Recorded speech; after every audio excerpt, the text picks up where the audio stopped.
Another mantra that fills the hadiths is Allah and His Apostle know best. Will you explain? The above expression is repeated in the hadiths hundreds of times, implying and equating Muhammad with Allah in knowledge especially. In the Quran during the Meccan period, this mantra did not exist because it was towards the gods, Ar-Rahman or Allah alone, that his ideas were fixated.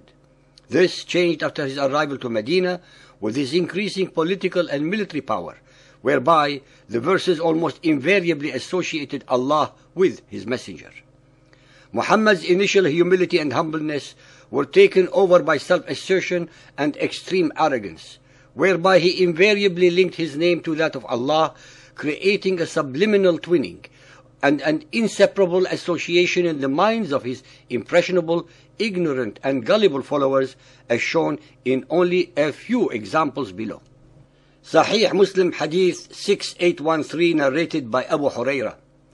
We were in the company of Allah's Apostle and we heard a terrible sound. Thereupon Allah's Apostle said, "Do you know what sound is this?" We said, "Allah and His Apostle know best." Thereupon he said, "That is a stone which was thrown 70 years before in hell, and it has been constantly slipping down, and now it has reached its base." Sahih Muslim Hadith 790, narrated by Anas bin Malik. The Holy Prophet said, "Do you know what Kawthar is?" We said, "Allah and His Messenger know best." The Holy Prophet said, "It, Kawthar, is a canal which my Lord the Exalted and Glorious has promised me, and there is an abundance of good in it." Sahih Muslim Hadith 1768, narrated by Ubay ibn Ka'b. Allah Messenger said, "O Abu al-Mundhir, do you know the verse from the book of Allah which according to you is the greatest?" I said, "Allah and His Apostle know best." He again said, "Abu al-Mundhir, do you know the verse from the book of Allah which according to you is the greatest?" I said, "Allah, there is no God but He, the living, the eternal." Thereupon he struck me on my breast and said, "My knowledge be pleasant for you, O Abdul Munzir." Al-Muwatta Hadith 13.4. The Messenger of Allah took the Subh prayer with us at Hudaybiyah after it had rained in the night. When he had finished, he went up to the people and said, "Do you know what your Lord has said?" They said, "Allah and His Messenger know best." Sahih al-Bukhari Hadith 7.850, narrated by Mu'ad bin Jabal. While I was riding behind the Prophet and between me and him there was only the back of the saddle, he said, "O Mu'ad," I replied, "Labbayka, O Allah's Apostle." He said, "Do you know what is Allah's right upon His slave?" I said, "Allah and His Apostle know best." He said, "Allah's right upon His slaves is that they should worship Him alone and not worship anything else besides Him."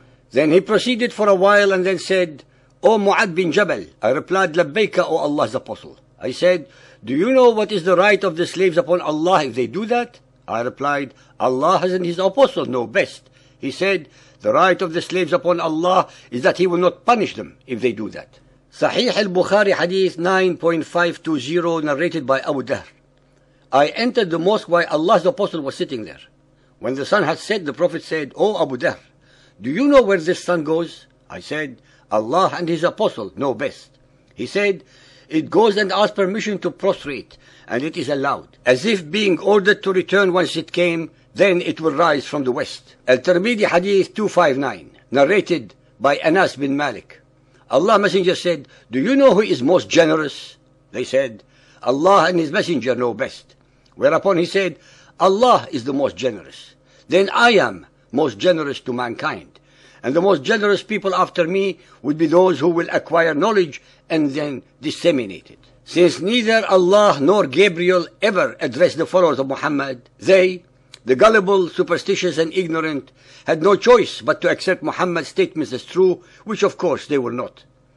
The proofs that Muhammad was deceiving and betraying the trust of his followers are obvious from the very fact that his statements are totally self-serving and bereft of any logic, facts or knowledge. Muhammad is equal to Allah since Muhammad knows what Allah knows.